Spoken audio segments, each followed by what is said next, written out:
Hi guys, Karen Miller here. Today I'm going to do another soup, and I hope you're not thinking, oh my god, another soup. But it's cold, and this is a soup that I drink or eat a lot. It's a consomme. It's a miso soup.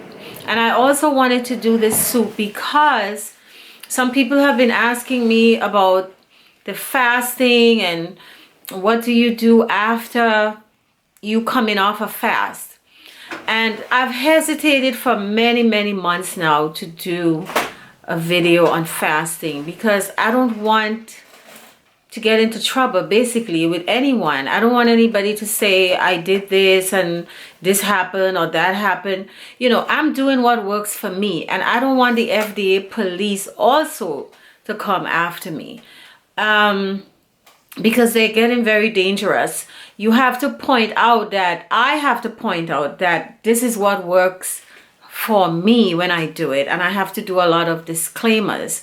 What I want to do is I want to do a pamphlet about my fasting over the years, how I did it, how I started, and what worked for me.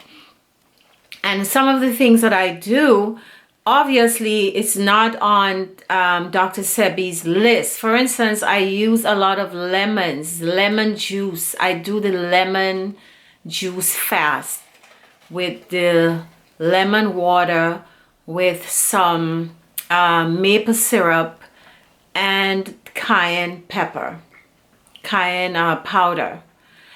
Cayenne powder is recommended by Dr. Sebi, but maple syrup is not on the list. It used to be on the list, but it's not anymore.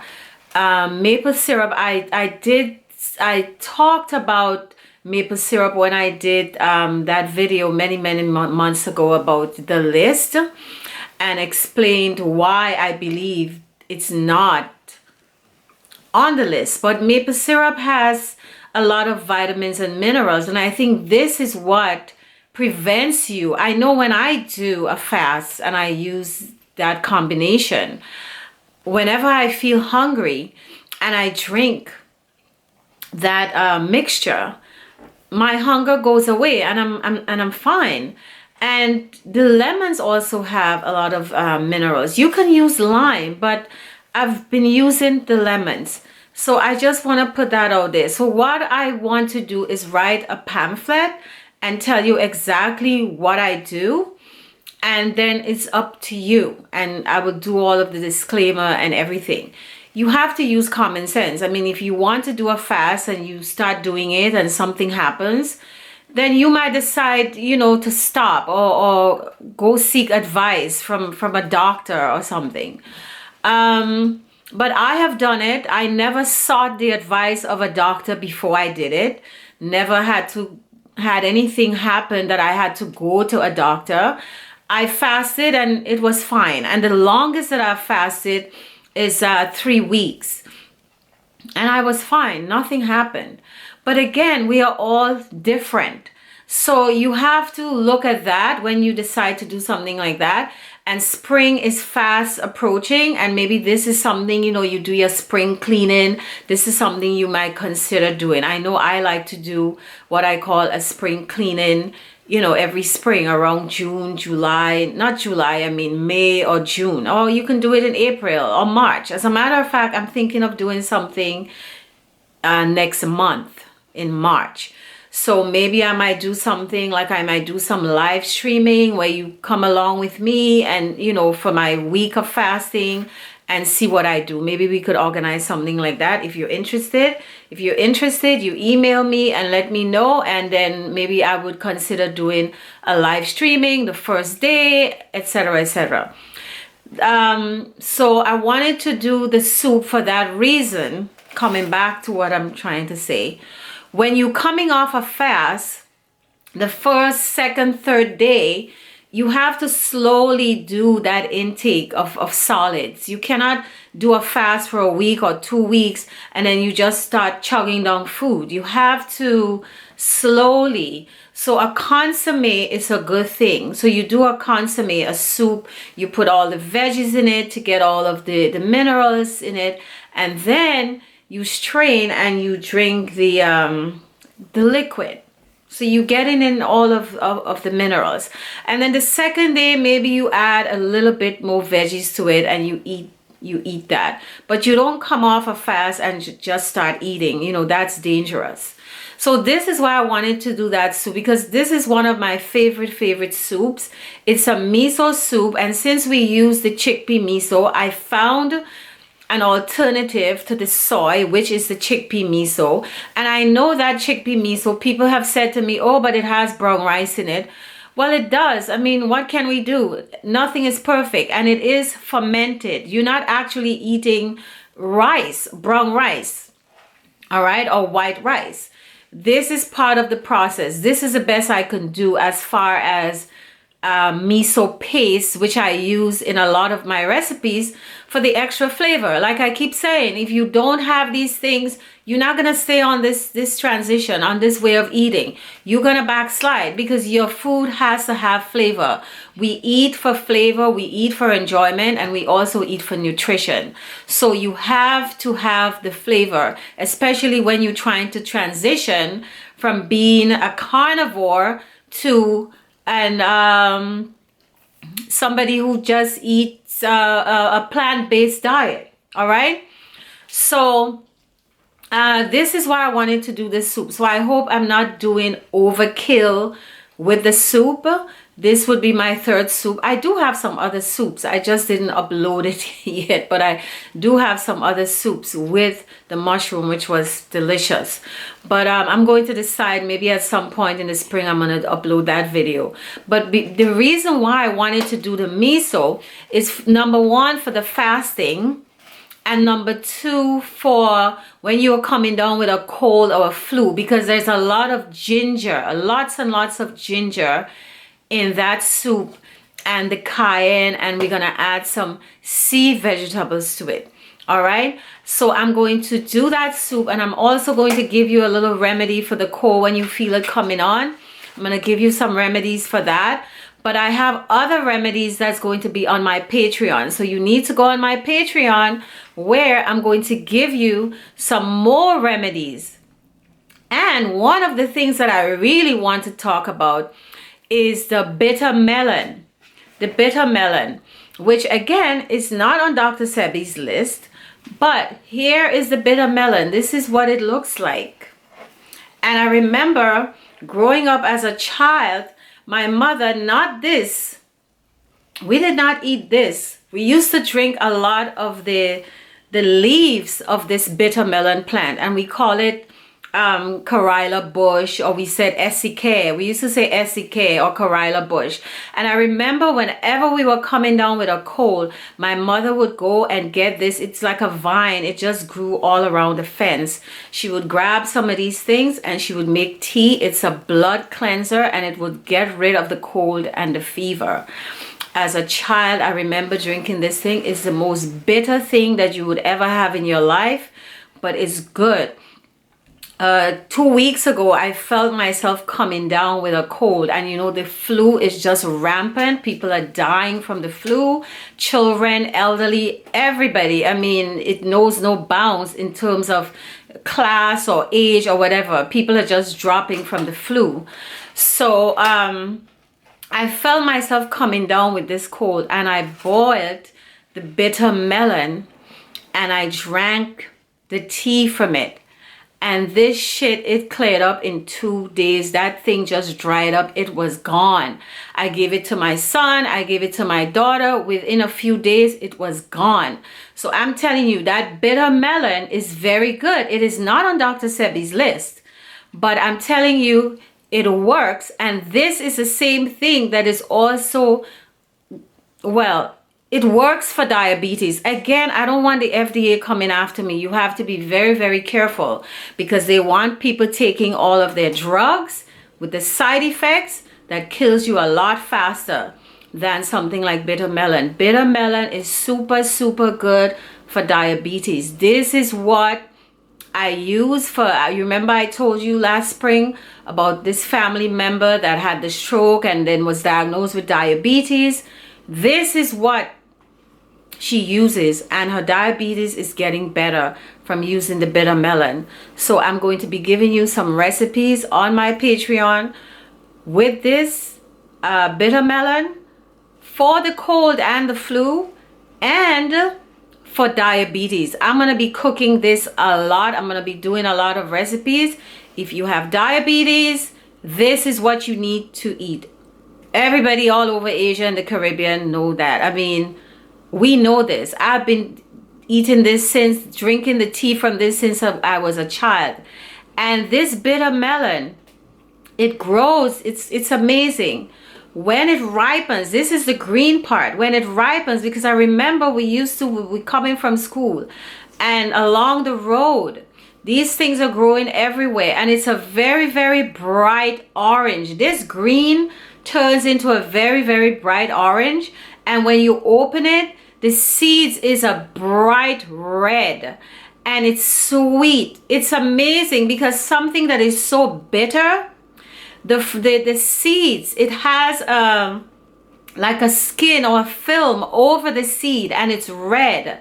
And when you pull it off the seed with your teeth, it is the sweetest thing that you would ever have. It's just, nature is just amazing. Something so bitter would produce that sweetness on the inside. And I remember as kids, we used to eat those red things on the seed, very sweet. But my mother used to give me the herb part of it, the leaves of it, to drink for a cold and fever. And she also used to say that it was good to cleanse the blood. So I'm asking you guys to please bear with me. I know some people give me a lot of grief about this or that is not on the list, but when it comes to curing something like diabetes, or again, I have to be so careful about curing because the FDA police is going to come after me. When it comes, let me rephrase this. When it comes to controlling something like diabetes or keeping it in check, you have to eat something like this. You have to. You absolutely have to. And it works for the cold and the flu. So let's get cooking. Okay guys, let me show you this remedy quickly. I have some sage here. I have 2 pieces of ginger, some bay leaf, and some cinnamon sticks that have been simmering here in this little pot. It's a cute little pot. This pot has another part to it. You could put it in here.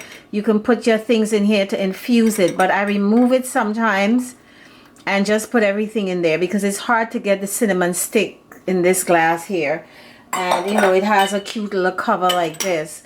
So you infuse your bay leaf, ginger, cinnamon, and sage. And when you feel yourself coming down with a cold, you take this all throughout the day, and believe me, it's going to work. All right, so let's move on to the soup. All right guys, so here, this is some of my ingredients for the miso soup. I have some ginger here. You see, lots of ginger. And I have a half of red onion and the green parts of scallions. And I have some coconut amino. I usually put the chickpea tamari sauce, but you know, this company, they're out of it for many months now. So there's an alternative that I use. I don't have the bottle. I bought these in the little packets. It's coconut amino. So this is what I use instead of the chickpea miso sauce. So I'm going to use that. All right, so I have a little bit in here, and I'm going to add about 6 cups of water. It depends on how much you want to make of the soup. I'm going to do 6 cups. All right guys, so I'm pouring my mixture here. This looks greenish because I put the green part of the scallions, but that's okay. So now we're gonna start boiling this. See, your food is your medicine. This looks very medicine-y. I wanted to add some sesame oil to this, you know, that Asian flavor. So I'm going to write the recipe, and I put about this amount of ginger and maybe a little bit, this and a little bit. It's hard to measure ginger unless you're grating it. It's very hard to do that. And then we're going to add the chickpea miso paste, right? You guys, I use this a lot in my recipes, and I give you the links to go get it. This is the chickpea miso. This is the best we can do in terms of miso, because we're not using soy. Soy is like the worst thing you can put in your body. So I'm going to put 3/4 cups of the miso paste. See, this is the miso paste.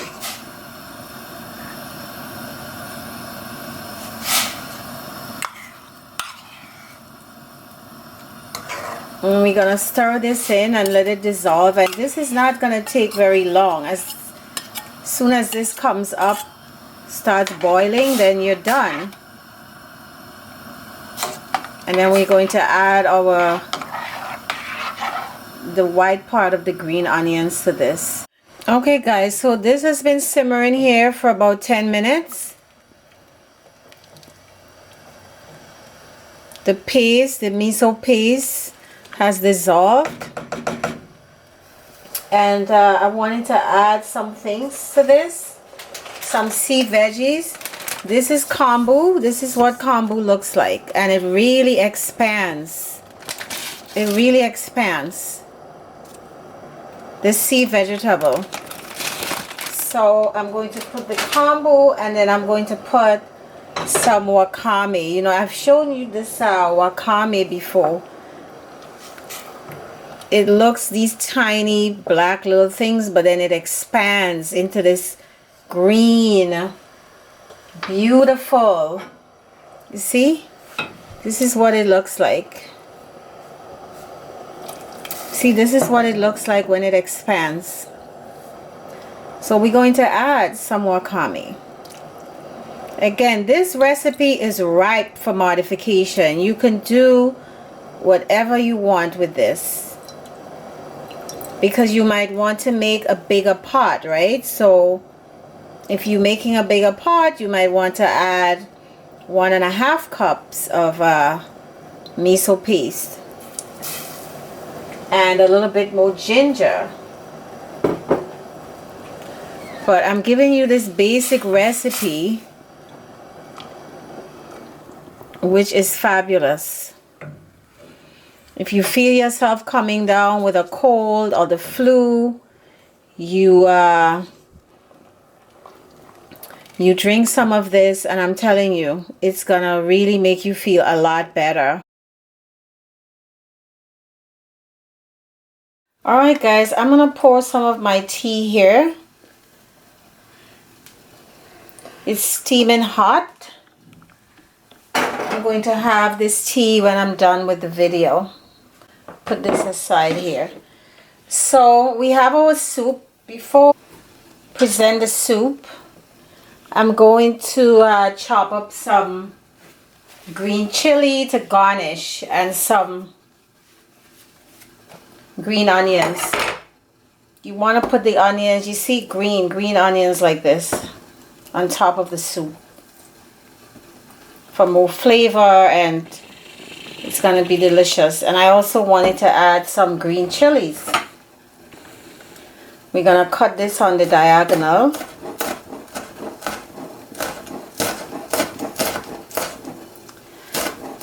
And this is going to give you some good heat. You don't have to put all of this if you don't want to, but again, this is going to heal that and get rid of that flu and knock it out of the park. That's what it's going to do. And your scallions, you know, you cut it on the diagonal like that. Alright, this is how you do it, especially if you're presenting it to somebody. You want it to look pretty, right? So this is our miso soup here. This is going to make you feel better. I'm not going to say it's going to cure. It depends on how sick you are. But if you're coming down with the cold or the flu and you have this, you take a nice hot shower when you get home after work, and you have this soup and you go to bed, you're going to feel a lot better the next day. All right? So I hope you make this soup, and I'm going to put the recipe on my website. Don't forget to like and subscribe and tell your friends. Take care. Love you guys.